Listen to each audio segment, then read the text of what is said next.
show at Parkside Lounge, Mr. David Coe. David Coe.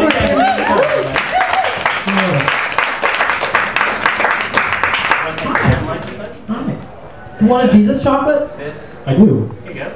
I don't know which one's supposed to look like Jesus, but... Take the messenger's job or whatever. I think there are a couple funny things going on right away that need to be addressed. Number one, not sure if you guys recognize this, someone in the audience has a working knowledge of like Bethesda the Witch. That's amazing. Who was it that knew? Someone corrected someone. I see a hand. Someone knew about the witch. Also, I believe Emma here is looking so unabashedly cute that when she was tapping the bell, it's not immediately apparent that she's trying to move forward with the show. It's just almost like, I felt like it was just time to get cuter. We were ringing the bell, it was like, it's time for everyone to, I was like, I don't know what to do. We love you, Emma. There she is. Wow. Well, it's delicious. Which one did you get? It was an unintelligent choice to do right now, but I have it in my hand. Oh. Toffee. Toffee Faye? Remember that? Is this going to be like the Christmas interruption show? You were not going to interrupt you. No, feel free. Feel free, Yeah. because as a comedian, it's up to me to be able to deal with you guys. Alright, I'd like to deliver some pre-prepared material for you. Stakes are high, here we go. Well, this is actually true. I was browsing apps for my phone, and I ran across one that narrates books to you. Its key selling point was that for added character, it will narrate to you in a British voice. It then went on to say, other voices include, but are not limited to, Australian, New Englander, American South. I checked the price on the app, $100. If I pay $100 for a narration app, my expectation on the voices is not added character, it is maximum character. Which means voices should include, but not be limited to, robot that suspects it's alive. Hardened fisherman with a complex love-hate for the ocean. Dust Bowl era mother of 6. And for children's books, unafflicted fisherman with a cheerful, upbeat disposition towards the ocean.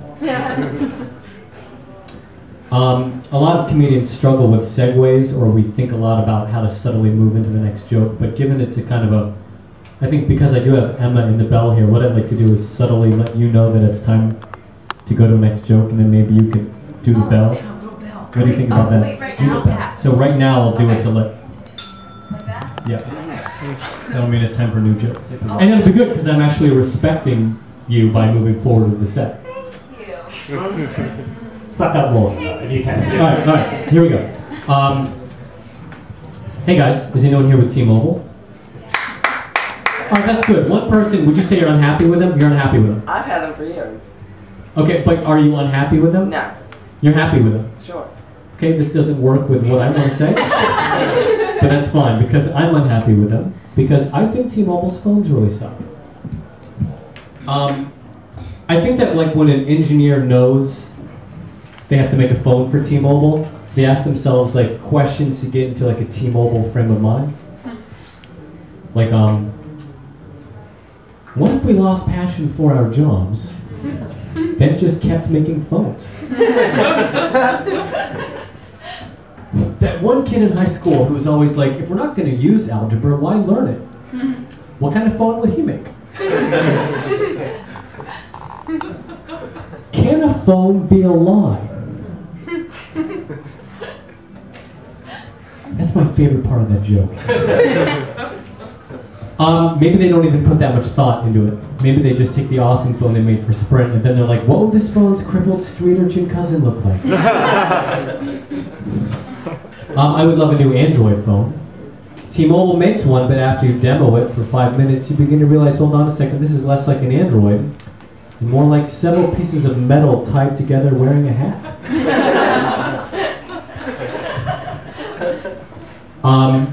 T-Mobile's latest phone is called the Galaxy, and its key selling point is that it comes preloaded with Avatar.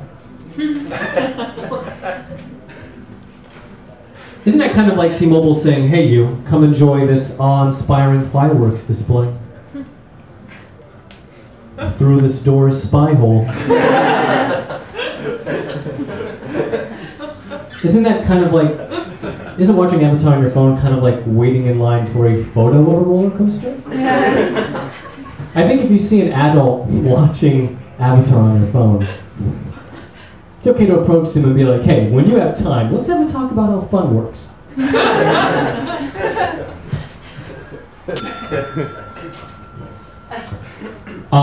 So a performance artist came to MoMA over the summer. Some of you might have been there to see her. Her name was Marina Abramovic. Yes, awesome. This joke is going to go so great that 90% of you have no idea what I'm talking about. Anyway, it actually doesn't matter if you haven't seen her. She's a performance artist. She did some pretty wacky things and they stuck with me. One thing that she did was that she stood and she posed in a room naked, crucified, with a microphone leading to her vagina. I wonder, it makes me wonder what her vagina would say if it could talk. My guess? Yeah, this is a little much even for me. As Marina's vagina, yes, I respect what she does. But last week she covered me in twigs and slept spread eagle in the forest. I think she's trying to trick a bird into moving in.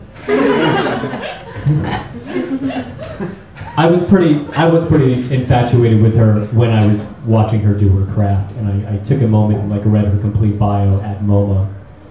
And it turns out that years ago, when she broke up with her performance artist boyfriend, they both flew to China, started at either ends of the Great Wall, walked for days, met in the middle, said the word goodbye. If you are a performance artist and you choose to date another performance artist, how are you supposed to get things done? Honey, where would you like to go for dinner tonight? Should we decide the usual way? Screaming at the clouds? Or should we go with our other standby, where we lock mouths, recycle one breath until we pass out, reawaken, and then just paint the first restaurant that comes to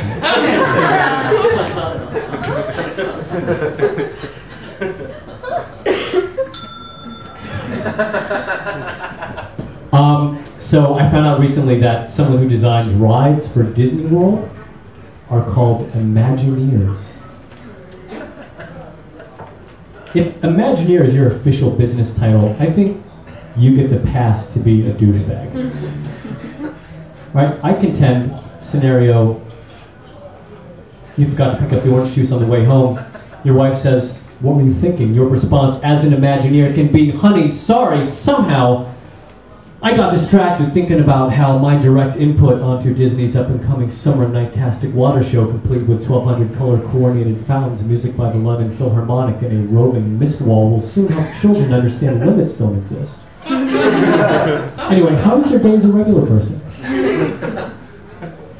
I think the thing about being an Imagineer is that you've got to kind of be ready to receive inspiration at any moment.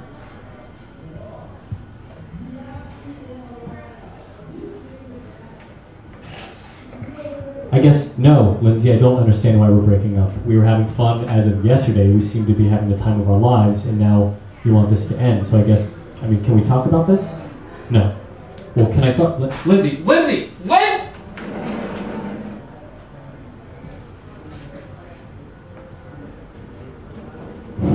What about a ride where you're just in the dark all the time?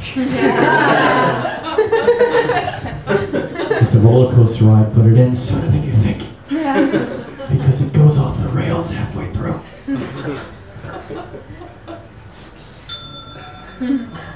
How much time do I have left? That's us, the time Nazi. Double ding means the final countdown. Alright, well, let's kind of... About a minute or two. Alright, let's, you know what? Let's just kind of close it up here with one story, and then we'll keep the show moving. Hey guys, has anyone here been to a little thing called the Bodies exhibit? You've been to the Bodies exhibit? Alright, how come only one person or like 3 people connected? Alright, there we go. I Okay, but do you know of the bodies exhibit? Yes. All right, great. Normally a comedian wouldn't bitch about people not understanding his foundation material, but it's Christmas. So I went to the bodies exhibit. I would define the bodies exhibit. If you haven't been, it's exactly what it sounds like. I would say it's a series of bodies in various states of dissection, all perfectly preserved, and physically postured to showcase activities kind of include raw musculature, so shooting a basketball, conducting an orchestra. I would say all in all, mission accomplished bodies exhibit. I feel educated. I would also say you accomplished your secret mission. I can't sleep. Dissected body parts enjoying sports on their own? It's inappropriate. Guess who's skinless in all of my dreams? Yeah. Everyone. Yeah. I have a recurring dream where my grandmother serves me pancakes. Guess what were the pancakes? Skinless grandma. There is a little, there's a controversy over the bodies exhibit right now because of a disclaimer at the front of the exhibit which says, some of the human remains you are viewing may have belonged to individuals executed while incarcerated in Chinese prison. So really what that disclaimer is saying is, hey, concerning the subject matter of this exhibit, don't ask about it. Just head to the gift shop and purchase a mug that will afflict your children's dreams. Okay, 5 more minutes. Another day. My last thing I'd like to say is about the bodies exhibit still. And that's just, I've often wondered, having been there, how would you even think about the bodies exhibit? How would you even know to create that? I think it all started with this question right here. Hey John, I've got kind of a wacky idea, but I need you to answer this question absolutely truthfully. Do you still have visibility into the black market Chinese cadaver scene? Hi guys, I'm David.